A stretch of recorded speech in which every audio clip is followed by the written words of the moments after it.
আমার বিধবা মায়ের সাথে তার চাচাতো ভাই যেভাবে কাজ করল, গল্পটি শুনলে আপনাদের মেশিন দিয়ে পানি চলে আসবে।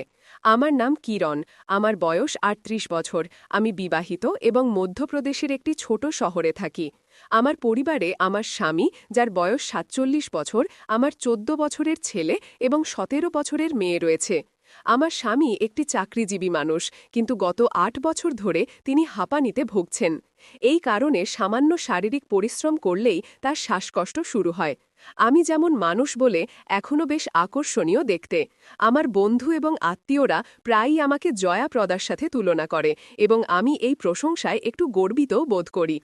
সেই দিনের কথা, যখন আমি আমার মায়ের বাড়িতে আমার চাচার মেয়ের বিয়েতে বাচ্চাদের নিয়ে গিয়েছিলাম। আমার মায়ের বাড়ি সবসময় আমার প্রিয় ছিল। বিয়ের প্রস্তুতিতে বাড়িতে প্রচুর হুল্লোড় ছিল, অতিথিদের ভিড় ছিল এবং বাড়ির প্রতিটি কোণ গুঞ্জরিত ছিল। বিয়ের একদিন আগে আমার গোসল করার জন্য বাথরুমের প্রয়োজন ছিল, কিন্তু নিচের সব বাথরুম ভরা ছিল। বাধ্য হয়ে আমাকে ছাদে তৈরি বাথরুমে যেতে হয়েছিল। সেখানে পৌঁছে আমি দেখলাম বাথরুমের দরজা ভিতর থেকে বন্ধ। আমি জিজ্ঞাসা করলাম, ভিতরে কে? উত্তর এলো, দিদি, আমি সুরজ, শুধু ২ মিনিট।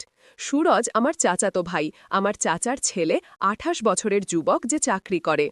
কিছুক্ষণ পরে সুরজ দরজা খুলল। সে তোয়ালে জড়িয়েছিল এবং তার কাপড় তার হাতে ছিল। যেই সে বের হল, তার পা পিছলে গেল এবং সে ধরাম করে পড়ে গেল। পড়ার সাথে সাথে তার তোয়ালে উপরে উঠে গেল। আমি এক মুহূর্তের জন্য এমন কিছু দেখে ফেললাম যা আমার মাথায় আটকে গেল। আমি দ্রুত গোসল করার জন্য বাথরুমে ঢুকে গেলাম, কিন্তু আমার মন অস্থির ছিল। গোসল করে বের হয়ে আমি সুরজকে নিচে দেখলাম। সে সম্পূর্ণ স্বাভাবিক আচরণ করছিল, যেন কিছুই হয়নি। কিন্তু আমার মনে কিছু বদলে গিয়েছিল। আমি বারবার সুরজের কাছে যাওয়ার চেষ্টা করতে লাগলাম। তার দৃষ্টি আকর্ষণ করার জন্য আমি তার আশেপাশে থাকতাম, তাকে স্পর্শ করার অজুহাত খুঁজতাম। কিন্তু সুরজ সম্ভবত কিছুই বুঝতে পারছিল না। তার সরলতা এবং অজ্ঞতা আমাকে আরও অস্থির করে তুলছিল। আমি সেই মুহূর্তটি ভুলতে পারছিলাম না। বিয়ে খুব ধুমধাম করে হয়ে গেল। ২ দিন পরে বাড়ির বড়রা চাচার মেয়েকে প্রথমবার তার শ্বশুরবাড়ি রেখে আসতে গেল। বাড়িতে এখন কয়েকজন মহিলা অতিথি, আমার বাচ্চা এবং সুরজ ছাড়া কেউ ছিল না। বিয়ের হুল্লোড়ের পরে বাড়িতে কিছুটা শান্তি ছিল। সন্ধ্যা ৮টা বাজে, সবাই খাবার খেয়ে ফেলেছে। আমার মেয়ে এবং বাকি মহিলারা একটি ঘরে ঘুমানোর প্রস্তুতি নিচ্ছিল। আমাকে এবং আমার মেয়েকেও সেই ঘরেই ঘুমাতে হবে। আমার ছেলে অন্য ঘরে খাটে শুয়ে টিভি দেখছিল, সে সেখানেই ঘুমায়। সুরজ খাবার খেয়ে বাইরে ঘুরতে গিয়েছিল। আমি আমার ছেলের কাছে গেলাম এবং তার বিছানায় অর্ধশায়িত হয়ে টিভি দেখতে লাগলাম। রাত ৯টায় সুরজ ফিরে এলো। আমাকে দেখে সে হাসল এবং বলল, কি দেখছো দিদি? আমি বললাম, গল্প ঘর ঘরের, আই তুইও দেখে নে। সে বলল, ঠিক আছে দিদি, আমি এখনই আসছি, এবং তার কাপড় বদলাতে তার ঘরে চলে গেল। কিছুক্ষণ পরে সে ফিরে এলো এবং আমার ছেলের পাশে শুয়ে টিভি দেখতে লাগল। আমার হৃদয়ের গতি বেড়ে গেল। সুরজের কাছে থাকায় আমার মনে একটি অদ্ভুত অস্থিরতা শুরু হয়েছিল। রাত ১০টা বাজে। আমার ছেলে বলল, মাম্মি, এই লাইট বন্ধ করে দাও, আমার ঘুম পাচ্ছে।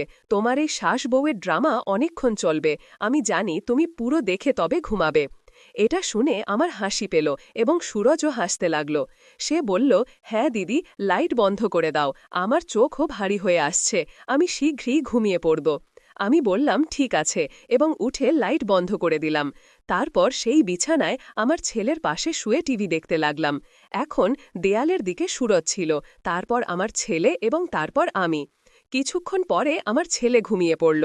কিছুক্ষণ পরে সুরজের চোখও বন্ধ হয়ে গেল। আমি ইচ্ছাকৃতভাবে তাকে তার ঘুম থেকে জাগাইনি। টিভির আওয়াজ আমি একদম কমিয়ে দিলাম। কিছুক্ষণ আর অপেক্ষা করার পরে আমি চুপি চুপি উঠে পাশের ঘরে গিয়ে দেখলাম আমার মেয়ে এবং বাকি অতিথিরা গভীর ঘুমে ছিল। আমি ফিরে এলাম, নাইট বাল্ব জ্বালালাম, টিভি বন্ধ করলাম এবং আমার ছেলের পাশে শুয়ে পড়লাম। প্রায় আধ ঘন্টা অপেক্ষা করার পরে আমি আবার পরিস্থিতি যাচাই করলাম।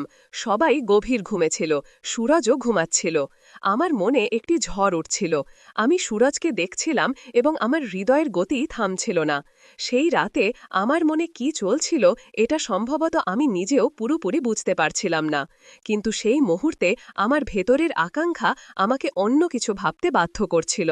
সেই রাতে যখন ঘরে নিস্তব্ধতা ছড়িয়ে পড়েছিল এবং নাইট বাল্বের মৃদু আলো ঘরকে এক রহস্যময় পরিবেশ দিচ্ছিল, আমার মন অস্বাভাবিকভাবে অস্থির হয়ে উঠছিল। সুরজ গভীর ঘুমেছিল, তার শ্বাস প্রশ্বাস সমানভাবে চলছিল। আমার ছেলেও পাশে ঘুমাচ্ছিল এবং পাশের ঘরে আমার মেয়ে ও অন্যান্য অতিথিরাও ঘুমের কোলে ছিল। আমি বিছানায় শুয়েছিলাম, কিন্তু ঘুম আমার চোখ থেকে মাইল দূরে ছিল। সুরজের মুখ, তার সেই নির্দোষতা এবং সেই অজানা মুহূর্ত যা আমি বাথরুমের বাইরে দেখেছিলাম, তা আমার মাথায় বারবার ঘুরছিল। আমি ধীরে ধীরে পাশ ফিরলাম এবং সুরজের দিকে তাকালাম। তার মুখ নাইট বাল্বের আলোতে হালকা হালকা জ্বলছিল। আমার মনে এক অদ্ভুত অস্থিরতা ছিল। আমি জানতাম আমি যা ভাবছি তা ভুল। আমি একজন বিবাহিত মহিলা, 2 সন্তানের মা এবং সুরজ আমার চাচাতো ভাই। কিন্তু সেই মুহূর্তে আমার হৃদয় ও মনের মধ্যে এক যুদ্ধ চলছিল। আমার আকাঙ্ক্ষা আমাকে কিছু করতে উৎসাহিত করছিল এবং আমার বিবেক আমাকে থামাচ্ছিল। আমি ধীরে ধীরে আমার জায়গা থেকে ওঠার চেষ্টা করলাম, কিন্তু আমার ছেলে হালকা নড়ে উঠল। আমি থেমে গেলাম। ভয়ে আমার শ্বাস যেন বন্ধ হয়ে গেল। কিছুক্ষণ অপেক্ষা করার পর যখন আমি নিশ্চিত হলাম যে সে আবার গভীর ঘুমে আছে, আমি সাহস জোগালাম এবং ধীরে ধীরে বিছানা থেকে উঠলাম। আমার পা কাঁপছিল, কিন্তু আমি নিজেকে সামলে নিলাম এবং সুরজের কাছে গেলাম। সে তখনও গভীর ঘুমে ছিল। আমি আর একবার চারদিকে তাকালাম, এটা নিশ্চিত করতে যে কেউ জেগে আছে কিনা। সব কিছু শান্ত ছিল। আমি সুরজের পাশে বসে পড়লাম। আমার হাত কাঁপছিল। আমি ধীরে ধীরে তার কাঁধ স্পর্শ করলাম, যেন তাকে হালকা নাড়া দিয়ে দেখতে চাইলাম। কিন্তু সে জাগল না। আমার মনে এক ঝড় বয়ে যাচ্ছিল। আমি নিজেকে বললাম, কিরণ, তুমি কি করছো? এটা ভুল। কিন্তু আমার শরীর আমার মনের কথা মানল না। আমি ধীরে ধীরে তার হাত ধরলাম। তার হাত গরম ছিল এবং আমার স্পর্শে সে হালকা নড়ে উঠল। তার চোখ খুলে গেল এবং সে কিছুটা চমকে উঠল। দিদি, সে ঘুমন্ত কণ্ঠে বলল। শশ, কিছু বলো না, আমি ফিসফিস করে বললাম। আমার কণ্ঠে এক অদ্ভুত আকর্ষণ ছিল, যা সম্ভবত আমি নিজেও জানতাম না কোথা থেকে এসেছে। সুরজ চোখ রগড়াতে রগড়াতে আমার দিকে তাকাল। কি হয়েছে দিদি, সব ঠিক আছে? সে জিজ্ঞাসা করল। তার কণ্ঠে নির্দোষতা ছিল। আমি কিছুক্ষণ চুপ করে রইলাম। আমার মনে শত শত কথা একসাথে ঘুরছিল। আমি বললাম, হ্যাঁ, সব ঠিক আছে, শুধু ঘুম আসছিল না। সে হালকা হাসল এবং বলল, আমরা টিভি চালু করি নাকি, বাইরে যাই, একটু হাঁটাহাঁটি করি। তার সরলতা আমার হৃদয় আরও গলিয়ে দিচ্ছিল। না, শুধু এখানে বসে থাকি, আমি বললাম এবং তার হাত আরও শক্ত করে ধরলাম। আমি জানতাম না আমি কি চাইছিলাম, কিন্তু সেই মুহূর্তে আমি শুধু সুরজের কাছাকাছি থাকতে চেয়েছিলাম। সে কিছুটা অস্বস্তি বোধ করছিল, কিন্তু কিছু বলল না। সম্ভবত সে বুঝতে পারছিল না আমি কি চাইছিলাম। আমি ধীরে ধীরে তার মুখ আমার দিকে ঘোরালাম এবং তার চোখের দিকে তাকালাম। তার চোখে একটি প্রশ্ন ছিল, কিন্তু সে চুপ রইল। আমার হৃদয় এত দ্রুত স্পন্দিত হচ্ছিল যে আমার মনে হচ্ছিল সে তা শুনতে পাবে। সুরজ, আমি মৃদু কণ্ঠে বললাম, তুমি খুব ভালো। সে হালকা হাসল এবং বলল, দিদি, আপনিও তো ভালো, কিন্তু এত রাতে এসব কথা কেন? আমি উত্তর দিলাম না। আমার কাছে কোনো উত্তর ছিলও না। আমি শুধু তার হাত আরও শক্ত করে ধরলাম এবং ধীরে ধীরে তার দিকে এগিয়ে গেলাম। সে আর একবার আমার দিকে তাকাল। এবার তার চোখে কিছুটা ভয় এবং কিছুটা বিস্ময় ছিল। দিদি, এটা এটা ঠিক নয়, সে ধীরে বলল এবং তার হাত ছাড়ানোর চেষ্টা করল। তার শব্দগুলি আমার জন্য এক ধাক্কার মতো ছিল। আমি একদম থেমে গেলাম। আমার মুখে লজ্জা ও ভয় দুটোই ফুটে উঠল। আমি তাড়াতাড়ি তার হাত ছেড়ে দিলাম এবং পিছিয়ে গেলাম। মাফ করো সুরজ, আমি তাড়াহুড়ো করে বললাম। আমি জানি না আমি কি করছিলাম।